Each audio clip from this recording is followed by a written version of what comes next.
ଝରେ ମୁଖରୁ ଭାବ ପ୍ରେମର ଦିବ୍ୟ ଅମୃତ ବାଣୀ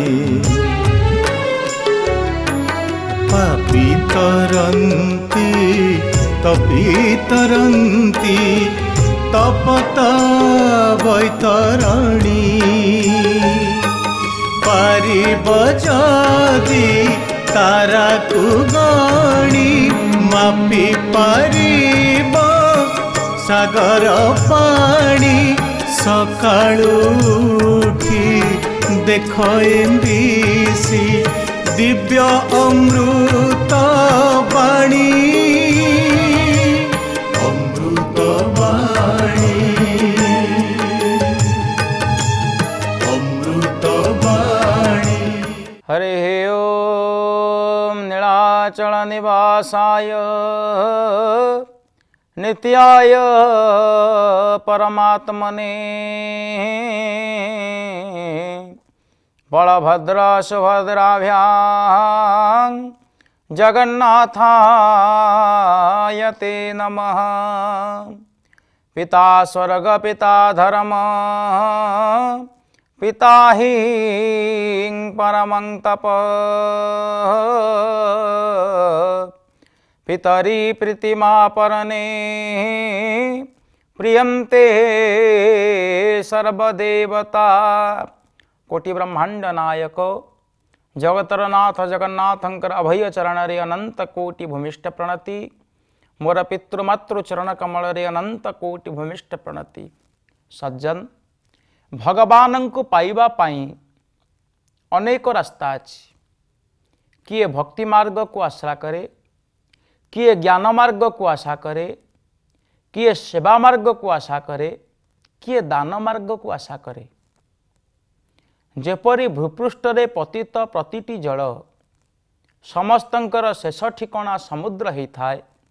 भिन्न भिन्न दान हेउ पुण्य हेउ तप हेउ भक्ति हेउ किंबा ज्ञान हेउ ए सबु मध्यरे सेवा होउची एपरी एक श्रेष्ठ गुण जो सेवा गुण को आमे अपनार करिबा द्वारा सेवा गुण रे मनीष व्रती हेबा द्वारा भगवानंकर सान्निध्य को शीघ्र प्राप्त होता है। आपण माने समस्ते जानती आम ओडिशार जड़े बरपुत्र अच्छा उत्कलमणि गोपबंधु दास।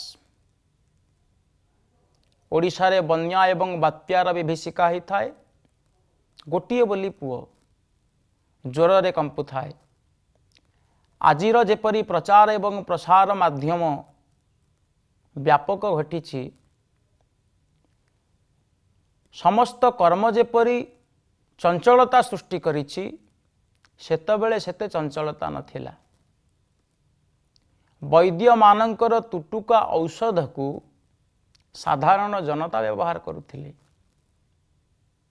बन्या प्रपीड़ित अंचल को परिभ्रमण करने निमंते बाहरी पड़ती उत्कलमणि गोपबंधु दास। किंतु ज्वर रे कंपन हेउथाए निज संतानर से कथा को भ्रुक्षेप न करी जेतबेले गृह छाड़ी बाहर को आसीबा पाई बाहरी पड़ती निजर पत्नी अटकाइले एवं कहले पुअर जर होइछि आग पुओ को औषध देई तापरे बाहर को जाओ। सेदिन आज्ञा उत्कलमणि गोपबंधु दासंकर उत्तर थिला मो पुओ पाई तो ए घरे केते लोक अछंती किंतु जो जगार बन्या हेइछि बा बात्या हेइछि से जगार ओडिशा माटीर कोटी कोटी पुओ भासी गलेनी तांका कथा किए बुझिबो। गोटिए मनुष्य तार चिंता एवं चेतना रे जदि दिव्यत्व परिप्रकाश हो जाए तार चिंता और चेतना जदि दिव्य हो जाए से मनुष्य देवतांकर पदवाच्य हो जाती। उत्कलमणि गोपबंधु दास निजर पुत्रर शरीर व्यथा विव्रत ज्वर रे अतिक्रांत थिबा कष्ट को भूली से दिन सेवा करिबा निमंते चली आसिले किंतु गोटिए पटे सेवा बहिर्भूत होइथिबा निजर संतान को हरैचंती एपटे बन्या एवं बात्यार विभीषिखारे भासी जाउथिबा शह शह पुओंकर जीवन को बंचैचंती। कहिबार तात्पर्य आमको यही कथारू एतिकी शिक्षा मिले जिए निजको कष्ट देई अन्यर सेवा करि थाए सीए ए संसार रे श्रेष्ठत्व स्थान को प्राप्त करि थाए। सेथिपाई शास्त्र कहती सेवा कार्पण्य पुण्य बळे किबा असाध्यमहि तळे। सेवा हेउची मनुष्यर एपरी एक ऐश्वरिक गुण जो गुण रे ईश्वरीय सत्ता ही उपलब्धि हेउची सेही गुण को मनुष्य निजर आचरण रे सूचैबा द्वारा आचरण रे आनिबा द्वारा आचरण रे उक्त गुण को परिप्रकाश करिबा द्वारा मनुष्य संसारर सबुठारु श्रेष्ठ प्राणी भाव रे विवेचित होइथाय। सेवार महनीय गुण जहा मनुष्य को तार परवर्ती समय रे ताहाकू एक दिव्यत्व स्थानर अधिकारी करि थाए।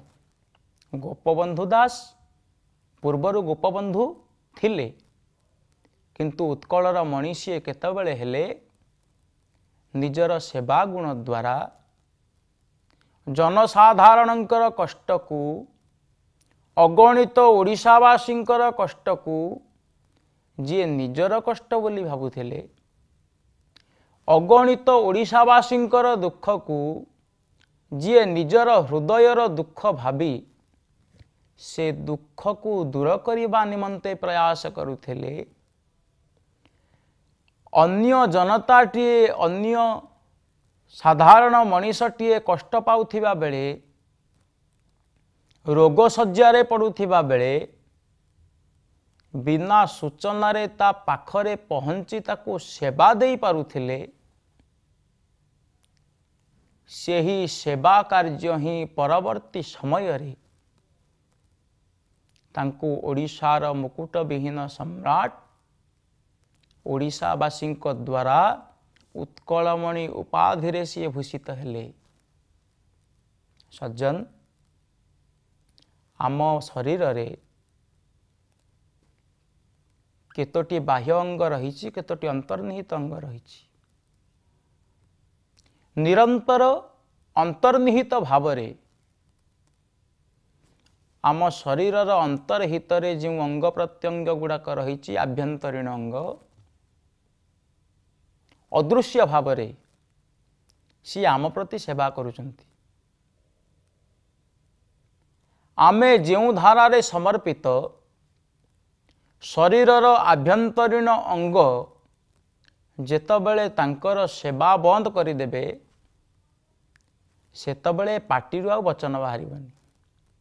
तेणु समग्र ओडिशा समग्र विश्व जदि आमर परिवार हुए एही परिवार को आपणार करिबा अर्थ हैला सेवा द्वारा निजर अंतर्निहित गुण को परिप्रकाश करी आमे दिव्यत्व लाभ करिबा आजिर अनुचिंता।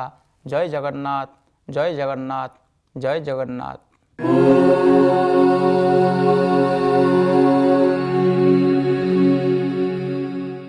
हरि ओम मूकं करोति वाचालं पंगुं लंघयते गिरिं यत्कृपातमहं वन्दे परमानन्दमाधवं परमानन्दमाधवं अनंतकोटिकैवल्यनाथ महाप्रभु श्री जगन्नाथंकर चरणारविंद जुगलरे शतकोटि प्रणाम। यही अमृतवाणी कार्यक्रम को आपण मानक समस्त को अनेक अनेक स्वागत और अभिनंदन। तेबे भगवान मुख निसृत वाणी गीतामृत गीतामृत मध्य जो अमृत तत्व रही से विषय रे आम मान आलोचना करूँ। एवं आजिकार श्लोक स्वधर्मम अपि चावेक्ष्यम नपि कंपितुमर्हसि धर्माद्धि युद्धात् श्रेयोन्यत् क्षत्रियस्य न विद्यते।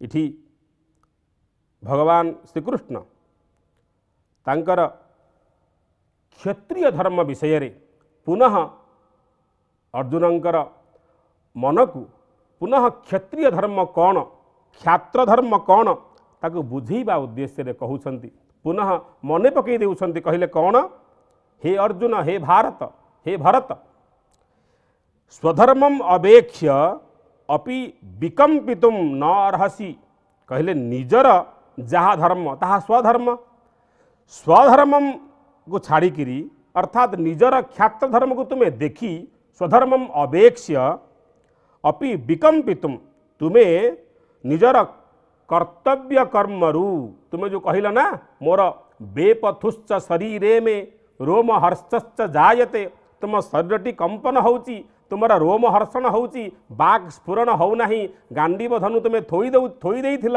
तेणु तुम्हें अनुचित कर्म करुच कारण तुमर स्वधर्म होउची कौन क्षात्र धर्म को रक्षा करिवा तेणु स्वधर्मम निज धर्म को देखी स्वधर्मम अवेक्ष्य विकंपितुम नरहसी तुम्हें एते कंपनशील हेबा उचित नुह एते शोक संतप्त हवा उचित नुह अपितु धर्म्यात् युद्धात् क्षत्रियस्य अन्यत् श्रेयः न विद्यते कारण धर्म्यात् युद्धात् इठी धर्मयुक्त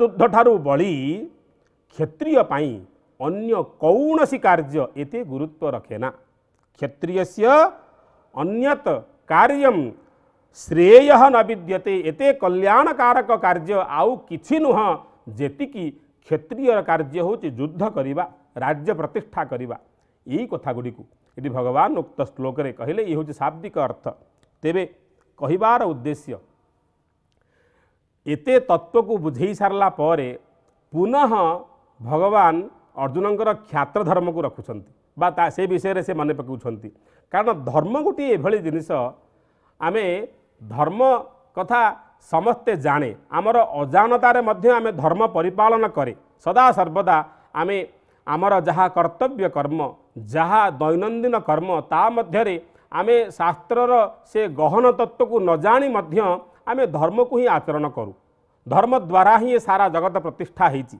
आ धर्महीन हो गले ये जगत मध्य नाश हो यह नितांत सत्य यह परम सत्य तेणु तमे किंतु शास्त्र रे जहाँ निर्दिष्ट होती जहाँ पाही जहाँ करणीय जी साधारण लोकटी से कह मुझे प्रधानमंत्री ताहा करणीय नुह ताहा ग्रहणीय नुह जी साधारण व्यक्ति ताहापाई जहाँ धर्म तार धर्म गुड़िक आमे चातुर्वर्ण्य कथा आमे कहिबा आगामी अध्याय आलोचना करिबा चातुर्वर्ण्य कौन से भाया भाव में निर्दिष्ट व्यक्तिर निर्दिष्ट कर्तव्य कर्म रूपक धर्म निर्दिष्ट होती जदि व्यक्तिटी से निर्दिष्ट कर्तव्य रूपक धर्म को न पालिब न अनुशीलन करिब तेबे से पतित होइजिब सेही उद्देश्य भगवान पुनः ये आत्मज्ञान मध्यरे ताकू धर्म ज्ञान मध्य दौचंती हे भरतवंशोद्भव निज धर्म को तुम्हें विस्मृत कर नाही निजे युद्धरु निवृत्त ही तुम्हें धर्म को तुम्हें इति धर्म को तुच्छ मनुच धर्म को तुम्हें कौन सी परिस्थिति तुम्हें तुच्छ मणि पार नाही कारण धर्म द्वारा ही जगत प्रतिष्ठा बोली कह जाए धर्मो धारयत प्रजा तेणु हे क्षत्रिय वंशोद्भव तुम्हें धर्म को रक्षा कर एवं युद्ध कर यही कथा को कही गोटे धर्म रक्षा बा संरक्षक हिसाब से निजे परिचय देइछंती यही कथा को आम आगामी अध्याय आलोचना करिबा एबे समस्ते कहिबा जय जगन्नाथ जय जगन्नाथ जय जगन्नाथ।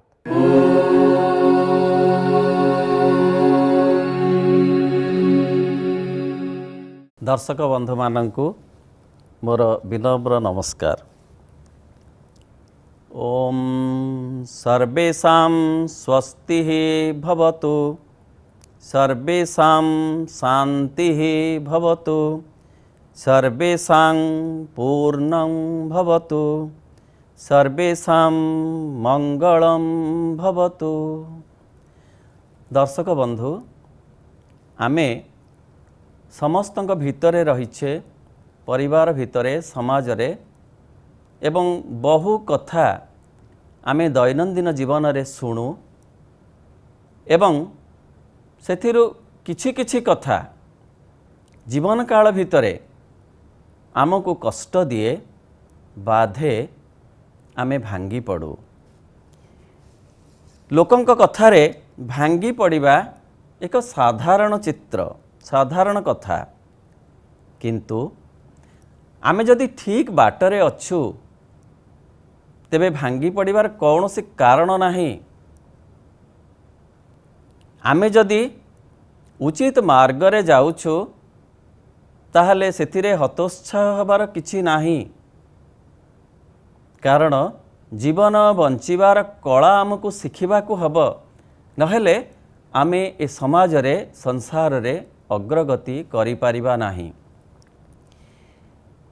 एमिति जीवन रे सबु कथारे लोक माने किछि ना किछि कहिबे, लोक मानकर काम होउची कहिबा, जहा कले मध्य लोक मानकर किछि कहिबा कथा हमको सुनिबा को पड़िबो। आमे ठीक बाटरे थिले लोक कथा शुणी पछुकू फेरी आसिले चलिबनी कि अटकी गले चलिबनी, आमको अतिक्रम करिबाकू पड़िबो। हाथी चलीगला बेले अन्य अन्य इतर प्राणी माने ताकू देखि विस्मित हुअन्ति, विचलित हुअन्ति, आउ समाने स्वर बा ताकू बोबेइबाकू आरंभ करती। जदि हाथी सेथिरे अटकी जीव ताहले सेमाने भी ताकू आक्रमण अधिकरू अधिक करि पारंती। तेणु हाथी आगकू चलीगले सेमाने बळे बळे पछरे रही जाती। मने पड़ुची प्रसंग रे श्री मांकर कहिथिबा कहानीटीए। जणे व्यक्तिंकर गधटीए थिला, बाप पुओ से गध पिठीरे मैला लुगा लदी ता उपरे बसी नदी घाट को जाती। किछि दिन परे सेमाने ए लोकमानक मुहरु सुनिबाकू पाइले जे देख ए बाप पुओ केड़े निर्दय, एमाने गध पिठीरे बसी ए लुगा लदी जाउचंती, गध केते कष्ट पाउची, एमानकर टिके दया नाही। एहा परे बाप ओल्हेई पड़िले, चालिकरी गले, आउ पुओ से लुगा गंडीरी गंठिली धरिकरी गले ये गध उपरे। किछि बाट गला परे लोक कहिले देख ए पुओ केड़े निष्ठुर, जे बाप को चलेई चलेई नौची निजे आराम रे बसी गध पिठरे जाउची। तहु पुओ ओल्हेई पड़िले, बाप को बसैले। किछि बाट गला परे पुणी लोक कहिले जे देख ए बाप केमिति जे पुओ चालुची आउ निजे बसिक आराम रे जाउची गध पिठरे। तहु दुहे जाक ओल्हेई पड़िले, आ केवल से लुगा गंठिलीटी धरी दुई पटे दुही चलिले गध पिठरे। किछि बाट गला परे लोक पुणी कहिले कहले देख एमाने केड़े निर्बोध, जे खाली गंठिलीटी बोहिबे बोली कौन गधटीए पोषिछंती। सतरे एई कथा सुनी से बाप पुओ हतबाक हो गले, कहिले ए समाज रे आउ चली हबनी, ए संसार रे आउ रही हबनी। दर्शक बंधु ताहा नुहे, लोक कहिबे ही कहिबे, किंतु लोकंक कथा को एते गुरुत्व देले आमे चली पारिबा नाही। श्री मांकर कथाटीए मने पड़े, लोकंक कथारे निजको उत्पीड़ित हबाकू दियो नाही, कारण लोके केमती कथा कहिबे ताहा जानती नाही, एपरिकी निंदा मध्य करि जानती नाही। एते कथा जानिला परे आमे कौन सतेरे बाटेरे अटकी जिबा? जदि आमे ठीक अच्छे, जदि आमे आम कर्तव्य करुछे, जदि आमर कार्य आमे सुचारू रूपे संपादन करुछे, जदि आमर सेतिरे आत्मसंतोष अच्छी, आम विवेक अनुमोदित काम आमे करुछे, ताहले लोकंक कथारे भांगी पड़िबा नाही।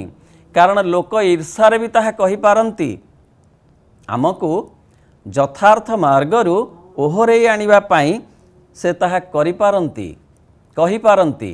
तेणु कथा बड़ नुहे, प्रकृत रे आमर अग्रगति ही सबुठारु बड़। आमे समाज संसार रे रही लोकंक द्वारा परिचालित हेबा नाही, आम विवेक द्वारा विचार द्वारा आमे परिचालित हबा, सेथिरे आमर जीवनर यथार्थता मिलिब एवं अग्रगति संभव हब। दर्शक बंधु मानंकु मोर नमस्कार। जय जगन्नाथ, जय जगन्नाथ।